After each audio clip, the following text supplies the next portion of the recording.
আজ শুক্রবার সকালে হঠাৎ করে বাঁকুড়ার ওন্দা ব্লক প্রাথমিক স্বাস্থ্য কেন্দ্র পরিদর্শন করলেন জেলা পরিষদের সভাধিপতি অনুসুয়া রায়। হাসপাতাল পরিদর্শনে গিয়ে কিছুটা অসন্তুষ্ট হন সভাধিপতি, কারণ হাসপাতাল চত্বর জুড়ে ছড়িয়ে ছিটিয়ে রয়েছে নোংরা আবর্জনা। পরিষ্কার পরিচ্ছন্নের বিন্দু মাত্র উদ্যোগ নেয়নি হাসপাতাল কর্তৃপক্ষ। যত্রতত্র আবর্জনায় একেবারে ভরে উঠেছে। এমন দৃশ্য দেখে ঘটনাস্থলে দাঁড়িয়ে থেকেই হাসপাতালের বিএমওইচকে উপযুক্ত ব্যবস্থা গ্রহণের কথা তিনি জানিয়েছেন। জেলা সভাধিপতি বলেন, হাসপাতালে উপযুক্ত কোনো পরিবেশ নেই। রোগীরা চিকিৎসা পরিষেবা নিতে এসে আরো বেশি রোগে অসুস্থ হয়ে পড়বে। বিএমওইচকে বলা হয়েছে তিনি যেন এই বিষয়ে সিএমওইচকে অবগত করেন। একই সাথে তাকেও যেন এই বিষয়ে লিখিত দেওয়া হয়। তার পক্ষ থেকে যতটা করণীয় তিনি তা করবেন এবং পুনরায় কাজ খতিয়ে দেখার জন্য তিনি হাজির হবেন। কিছুটা হসপিটালের গাফিলতিও বলতে পারেন, কেন সুইপার নেই যে একেবারে তা নয়, আছেন উনি। আমি ড্রেনের যে জল নিকাশি ব্যবস্থাটা ঠিকঠাক নেই সেটা দেখতে গেলাম না, ড্রেনটাই পুরো নোংরা আবর্জনায় একবারে ভর্তি হয়ে রয়েছে। কিছুটা গাফিলতিও আছে আর কিছুটা আমাদের কাজেরও ব্যাপার আছে, যেগুলো আমি দেখে গেলাম। যেরকম রাস্তাটা গেটটা ঠিক নেই বা পরিশুদ্ধ পানীয় জলের যে ইয়েটা রয়েছে, পানীয় জলের জন্য একটা পিউপি থেকে আমাদের একটা স্কিম শুরু হয়েছে অলরেডি। তো আমার তরফ থেকে আমি এখানে রাস্তাটা বা গেটটা আমি দেখে দেবো। আর ওনাকে জানালাম বিএমএইচ সাহেবকে যে আপনি সিএমএইচকে একটা অ্যাপ্লিকেশন করুন, একটা কপি আমাকেও দিন, আমার তরফ থেকে যেটা করার আমি করব। নোংরা আবর্জনা যেখানে হাসপাতালে সেখানে মানুষের মানে এখানে চিকিৎসা পরিষেবা তো কীরকম হচ্ছে? নোংরা আবর্জনা একদিকে, তারপর চিকিৎসা পরিষেবা মানুষ পাচ্ছে। চিকিৎসা পরিষেবা মানুষের সেরকমভাবে অভিযোগ পেলাম না, কিন্তু আমার যেটা মনে হচ্ছে মানুষ এখানে সুস্থ হতে আসার থেকে অসুস্থতাই বেশি হবে। পরিবেশটা ঠিকঠাক নেই, পরিবেশটা মানে খুবই খারাপ।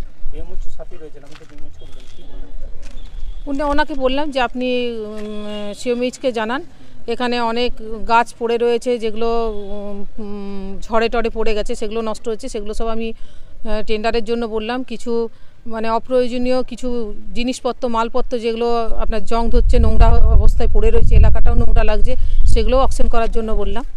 উনি বললেন যে কাজগুলো করে নেবে।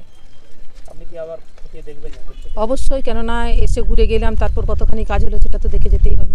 অন্যদিকে হাসপাতালের বিএমওইচ ডক্টর শঙ্খদীপ ব্যানার্জি বলেন, মাত্র কয়েক মাস হলো তিনি এই হাসপাতালে জয়েন করেছেন। এসে থেকেই তিনি হাসপাতালের এই অবস্থা দেখছেন।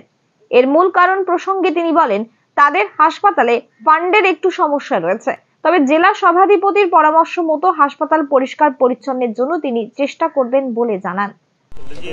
অসন্তোষ প্রকাশ মানে ওনার একটু ক্লিনিনেসটা নিয়ে একটা ব্যাপার আছে। আমি এই বিগত 5 মাস জয়েন করেছি, আমি আগে অন্য জায়গায় ছিলাম। এসে পর থেকে আমি এরকম পরিস্থিতিই পাচ্ছি এবং আমাদের যেহেতু একটু ফান্ডের ক্রাইসিস আছে সেই কারণে এইগুলো একটু প্রবলেম হচ্ছে এবং আপকামিং আমি এইগুলো ম্যাডাম যেইগুলো বললেন সেইগুলো আমরা ঠিক করে নেওয়ার চেষ্টা করব। কতুলপুরে সর্বপ্রথম এমআরআই পরিষেবা যুক্ত 110 বেডের মাল্টি স্পেশালিটি হসপিটাল হল মেডিকেয়ার জেনারেল হসপিটাল। স্বাস্থ্যসাথী মান্যতাপ্রাপ্ত এই হসপিটালে রয়েছে AC, non AC cabin, modern OT, ICCU, NICU, micro surgery, dialysis বিভাগ, ব্রেন ও spine surgery, cancer surgery, lift সহ নানান পরিষেবা। এছাড়াও রয়েছে সিটি স্ক্যান পরিষেবা যুক্ত নিজস্ব ডায়াগনস্টিক সেন্টার, ডক্টর চেম্বার্স, ওষুধের দোকান সহ 24 ঘন্টা অ্যাম্বুলেন্স পরিষেবা। 24 ঘন্টা অ্যাক্সিডেন্ট এমার্জেন্সি। রোগীর সুচিকিৎসা, সুপরিষেবা এবং সুস্বাস্থ্যই হল আমাদের মূল লক্ষ্য। ঠিকানা সরিষাদিঘি, কতুলপুর, বাঁকুড়া।